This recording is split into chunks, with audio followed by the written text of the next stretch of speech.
দিচ্ছি। অসীম সরকারের আসল নাম অসীম মণ্ডল।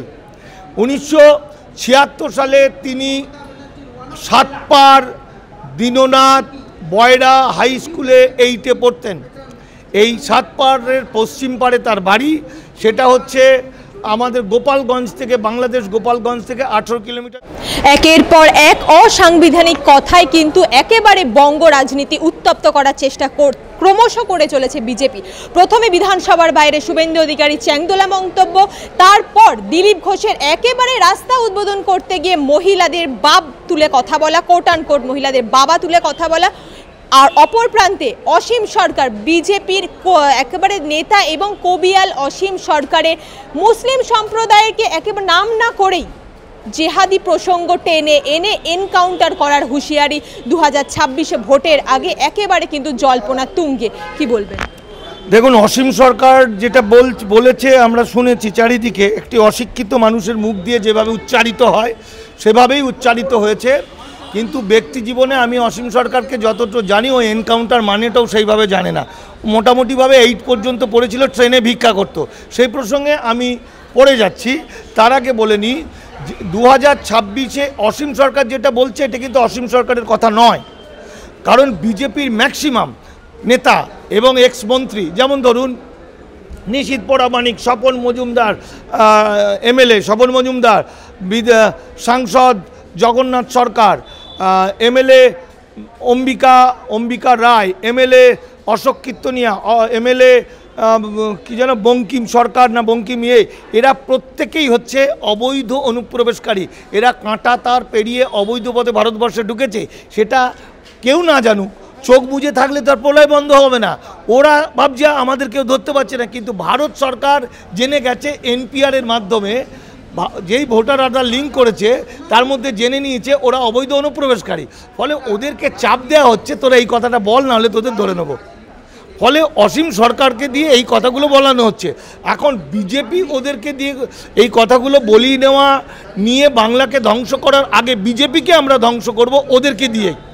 যেভাবে বিজেপির এই নেতাগুলোকে দিয়ে ওরা যেমন বাংলা এবং বাঙালিকে ধ্বংস করতে চাইছে, আমরাও এই নেতাগুলোকে দিয়েই বাংলা এবং বাঙালিকে রক্ষা করতে চাইব এবং বিজেপিকে ধ্বংস করতে চাইব। আমি এক্সাম্পল হিসাবে দিচ্ছি, অসীম সরকারের আসল নাম অসীম মণ্ডল। 1976 সালে তিনি সাতপার দীননাথ বয়রা হাই স্কুলে 8-এ পড়তেন। এই সাতপাড়ের পশ্চিম পাড়ে তার বাড়ি। সেটা হচ্ছে আমাদের গোপালগঞ্জ থেকে, বাংলাদেশ গোপালগঞ্জ থেকে 18 কিলোমিটার দূরে। তিনি একটু দুষ্টু প্রকৃতির ছেলে ছিলেন। তিনি এই যে অসীম মণ্ডল তার বাবার সঙ্গে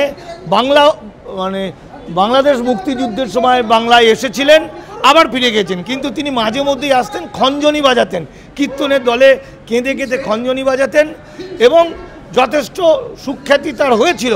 এবার পরবর্তী সময় অসীম সরকার 1976 সাল, আর সুবোধ বিশ্বাস যিনি সবচেয়ে খতরনাক ক্ষতি করলেন উদ্বাস্তুদের, ডাক্তার সুবোধ সরকার, তিনি 79 সালে, এই দুজন ওই সময় এসেছিলেন।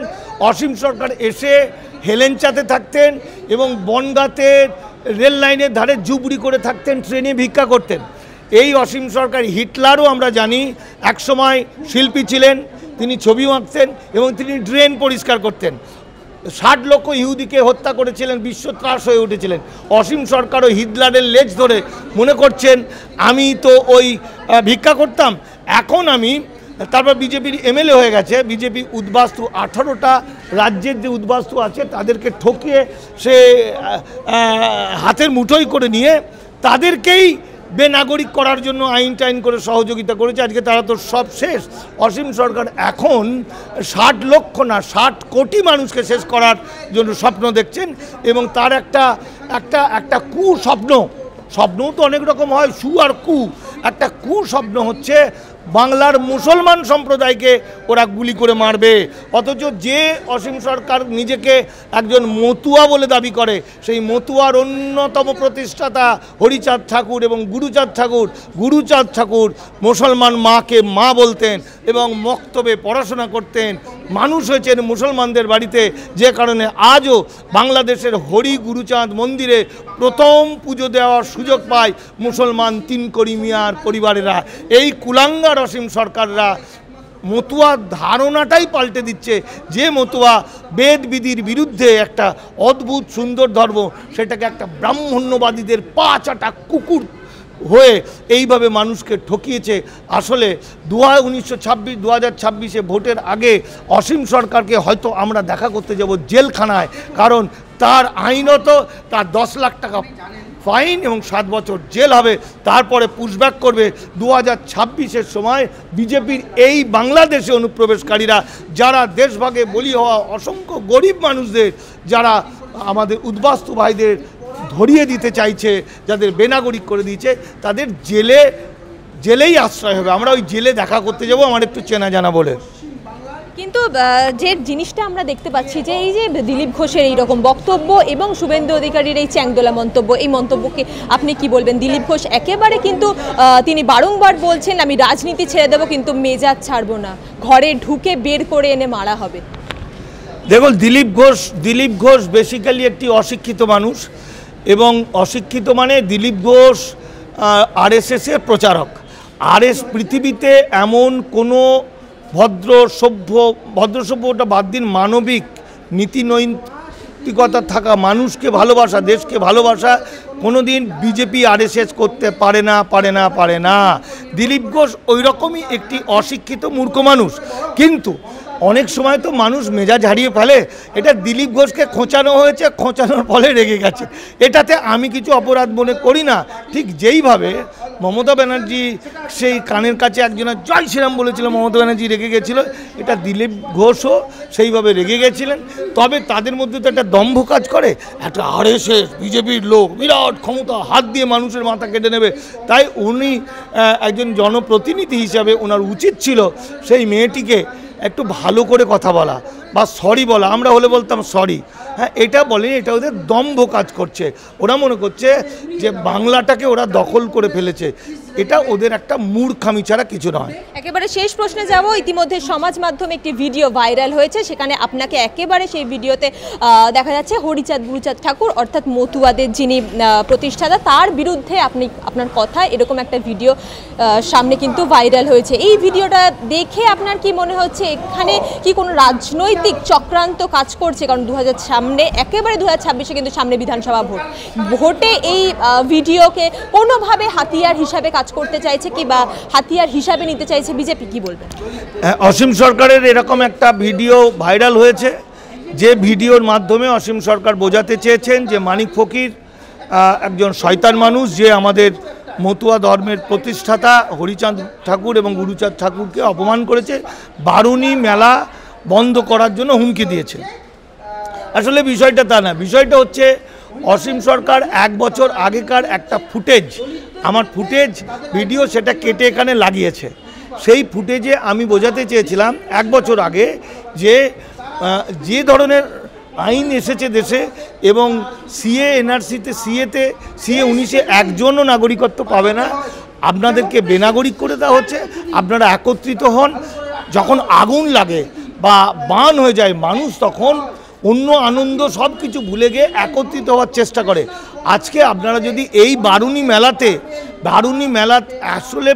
মেলার যে হরিগুরুচাঁদকে উৎসর্গ করে করা হয়, এবং যাদের জন্য এই মেলা, যাদের স্মৃতিতে, যাদের নামে, সেই হরিগুরুচাঁদ ছিলেন ব্রাহ্মণ্যবাদ বিরোধী কোনো দেবতা নয়, তিনি একজন সমাজ বিপ্লবী মহামানব।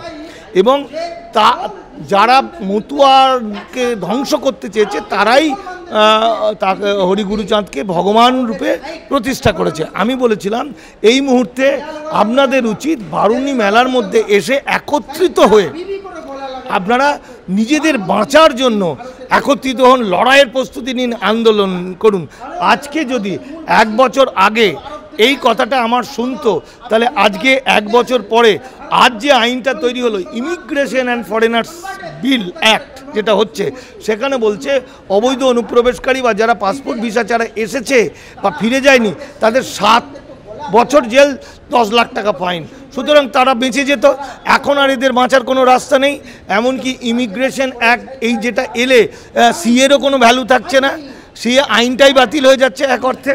ফলে আমার কথাটা ওরা অসীম সরকার ভুলভাবে ব্যাখ্যা করেছে। আমি মহামানব হরি গুরুচাঁদকে হৃদয় দিয়ে শ্রদ্ধা করি, মনে করি ভারতের 85% মানুষকে মানুষের রূপে স্বীকৃতি দিয়েছেন তিনি। তার বিরুদ্ধে কোনো খারাপ কথা বলার মতো ধৃষ্টতা আমার আছে বলে আমি কল্পনাও করতে পারি না।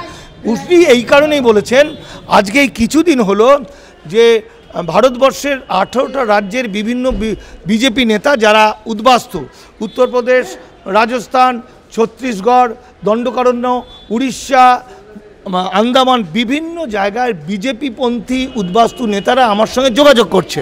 তাদের মধ্যে কেউ কেউ বলেছেন যে বারুণী মেলাতে তারা আসবেন, এসে আমার সঙ্গে দেখা করবেন। দিল্লি থেকে একজন আবার বলছে আপনার জন্য কি গিফট নিয়ে যাবো, উনি কিন্তু বিজেপির নেতা। আমি বলেছি আমি গিফট ওগুলো নিই না, আমি যেগুলো বলছি সেই আইনগুলো আপনারা জেনে আন্দোলন করুন, এটাই আমার গিফট, যাতে এই মানুষগুলো আমার সঙ্গে যোগাযোগ না করে এবং উদ্বাস্তুরা যাতে আমার সঙ্গে বা দীপক ব্যাপারীর সঙ্গে যোগাযোগ না করে। এই জন্য আমাদের নামে একটা কলঙ্ক বা মিথ্যা কুৎসিত একটা ভাবনা প্রচার করে দেওয়া, আমাদেরকে একঘরে করার চেষ্টা করা এবং মতুয়াদেরকে টুপি পরানো, মতুয়াদের ঠকানোর, এটা অসীম সরকারের একটা কৌশল। এই কৌশলের ফাঁদে কিছু লোক পড়বে, আর যারা সচেতন তারা পড়বে না। এই তো মূল গল্প।